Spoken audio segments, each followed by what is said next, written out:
Thanks very much, and good morning, everyone. It's an honor to be out here today and talk about some of the unique capabilities that the Department of Defense can bring to bear with regard to these wildfires that are happening in our region right now.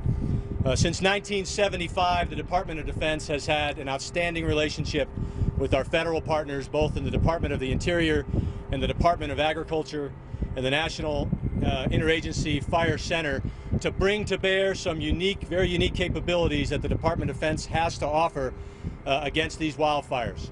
In fact, since 2002, assets like the ones just behind me here have dropped over 8 million gallons of fire retardant and water on fires just like this one. So we're very, very honored and proud to get these assets in the mix starting very, very soon. And I know that the professionals that fly these airplanes are going to bring a lot of capability to the incident commander here on scene and throughout the entire region where these fires rage in order to bring them the capabilities that they need. We're bringing Department of Defense surge capability to bear today. There are 8 tankers like the ones behind me in our nation today, and I'm proud to say that beginning today, 50% of that entire fleet will be brought to bear against these fires, 4 out of the 8. 2 right here from Peterson Air Force Base in Colorado Springs, and 2 from the National Guard unit in Wyoming, who will arrive here in the next 30 minutes or so to prepare to begin operations. I want to close just by saying at United States Northern Command, it's our #1 goal to take care of our citizens in their greatest times of need. Certainly these fires have ravaged through our homeland, and particularly our area here where we all live and work, and so we're very, very anxious and proud and ready to get started in support of our federal partners against these fires. Thank you very much. I want to turn it over to Lieutenant Colonel Luke Thompson from the 302nd Airlift Wing. Hi, I just want to give you a quick rundown on the MAFFS program and the system itself and the wings that participate. Along with ourselves, we have 8 total planes available to do this, and 4 different wings throughout the country. 3 of them are Air National Guard. We have 1 back in North Carolina, in Charlotte, 1 in Cheyenne, Wyoming, and those 2 planes are coming down shortly. They should be here within a half hour. 1 in Channel Islands, California, and ourselves with the Air Force Reserve here at Peterson Air Force Base. Just a quick rundown on the system's capabilities. It's owned by the Forest Service. The system rolls in the back of the airplane. Those planes are sitting there with the system installed and ready to go. Carries 3,000 gallons of retardant, and we can reload at any tanker base. It's been approved for us to go into, so we could go to any tanker base they task for us today. It's a pretty usable system. We can drop with a full load or any increment desired, and we can pretty much box any little spot fire if needed. I'll turn it over to Lieutenant Colonel Dave Condit. He's going to talk a little bit more about the crews flying the mission today.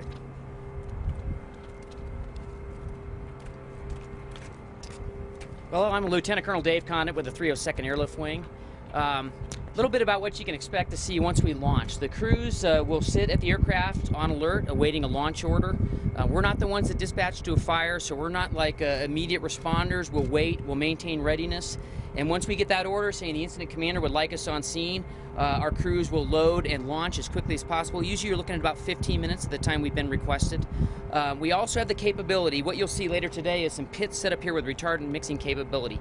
We don't even want to wait that long. So we have the capability to go down to Pueblo and load an existing Forest Service tanker base and load as soon as that incident commander needs us. So I want you to know that these aircraft sitting here right now are ready to go. They could be used when needed, and that's our part of the partnership, is to make ourselves available. But we're not the experts on the firefighting. We do this mission a lot. Some of us really know it well, but we're really relying on our partnership, that interagency partnership on the ground, to make sure that we know where to go, when to be there, and what to do when we get there. So that's the big part of that. What our crews will do is they will join up with an expert in the air, a lead plane, sort of a forward air controller, and once they make contact with that forward air controller, that person will guide them along on the drop. Our drops are done at 150 feet above the ground, so very low altitude, lots of hazards from the fire, the smoke, the terrain, and our intent is to help contain that fire. So what we're not doing is putting the fire out. When you've got a fire as big as the one we've got burning up on this ridgeline, we're not going to put it out. The best we can hope to do is contain it and mitigate it coming up into any sort of resources and protecting life and property. So we're going to try and box that fire in using lines of retardant. And we're just one tool in that big picture. There's a lot of folks already up there toiling away, and our job is to support the folks that are on the ground, whether they're a bulldozer, whether it's 100 people building the fire line, or other commercial tankers out there. We're all working together as one team. So that's our mission. We can come back once we drop and reload very quickly in just a matter of a few minutes and cycle through fairly quickly and do many missions per day per aircraft. So. I'd like to now invite your questions if our speakers and subject matter experts can step forward. And we're prepared to answer any questions you might have at this time. There are some reports that officials are saying the planes will be taking off at noon. Is that correct? We are just waiting for orders from our interagency partners. That's stuff that is probably better asked to the Forest Service. We have been asked in writing to be available by noon, and we will report that we are available to launch at noon should we get an order.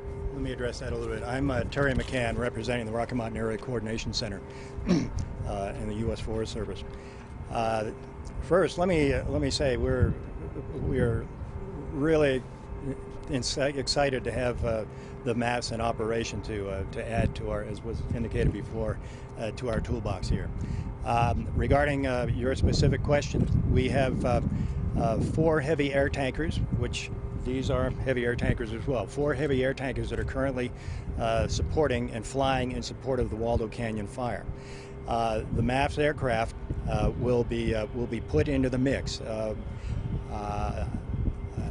They may or may not be flying this afternoon, or may have a different mission this afternoon. It depends on the operational requirements. You can't have too many aircraft on a fire, but they are 2 additional resources that we have available to use, and actually will be having 4 additional resources. So the incident commander has requested heavy air tanker support. They've got 4 flying right now. If additional ones are needed, then the Rocky Mountain Area Coordination Center Air Operations folks will address which ones to put into the mix. And let me just go off onto another point that Lieutenant Colonel Condit indicated. He's very correct. There's a difference between retardant drops and water drops. I think a lot of people see water drops being made directly on fires. Retardant drops are not made directly on fires. They're done in advance of the fire or in an area that they want to protect and slow the fire down so that the ground crews get in. This is extraordinarily important. These fires are very fast moving, and to be able to have a resource like the MAFF and the C-130 aircraft with the capabilities they have is extremely important. A lot depends on the terrain and the operational strategy that's being used by the folks on the ground, and then that coordination is done through the Rocky Mountain Area Coordination Center. Did I answer your question there? You did, thank you. Thanks. So what made it possible for these airplanes to become available? When was that decision made by, I'm not sure. Well, I think there's quite a process, and if you'll pardon me, I'm going to refer to my notes. As with any organizational structure, it can get quite involved. First, a request has to be made for additional heavy air tankers. In this case, relating to the MAFFS.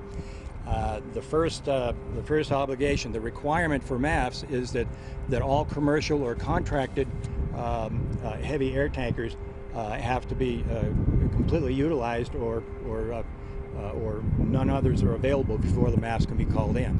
So the commander on the ground, the incident commander, as out here with the Waldo fire, he makes a request for heavy air tankers, and there are I think there are 10 heavy air tankers flying in support of the Colorado fires. That request goes to a dispatch center in the Geographic Area Coordination Center, which is the RMAC, Rocky Mountain Area Coordination Center. They assess what aircraft that they have available and the needs, and then it goes further to National Interagency Fire Center, NIFC, in Boise, Idaho. There's another acronym, National Interagency Coordination Center, to help coordinate all these requirements. And then it goes nationally up higher to a multi-agency command that makes a determination of across the country what are the aircraft requirements, including heavy aircraft requirements. And they're the ones, it's multi-agency folks, including some civilian agencies as well. They make a determination if all the needed resources are used or none others are available through the contracted resources. That's when they call the MAFFS in. So it's kind of a long stretch, but that decision was made because of all the fires nationally that are going on, in addition to those in Colorado. Does that address it? Kind of a long answer, but it's addressed at a national level. Other questions? Can anyone make any comment on the fact that despite reports, the public seems to think that once these things are in the air, the fire is handled, and that is not the case? I know it was addressed briefly, but let's talk a little bit more about that. From a firefighting perspective? Yeah. Sure. Well, there are quite a number of different types of aircraft, and good heavens, you all have certainly seen them flying around here lately, from helicopters to fixed wings, single-engine air tankers, the small ones, to medium-size aircraft, heavy aircraft. So the aerial folks are there to support the efforts on the ground. When those that are making water drops, hopefully we'll be able to douse flames and put fires, put actual flames out and cool things down. The retardant drops, as I said, are designed to try to delay the fire spreading further in various directions, whether you're protecting the outskirts of housing areas or just trying to keep the fire contained. But the bottom line is, where you get containment is really the people on the ground, the folks that you see in the yellow shirts that are up there digging fire line, or if the opportunity exists to use bulldozers, depending on the terrain. But the terrain here obviously is pretty tough. So when push comes to shove, if you get containment, it's because of all the tools in the toolbox that are being used to support one another. But the key is to get line around the fire at anchor points and enough line around the fire so it will not jump. Does that help?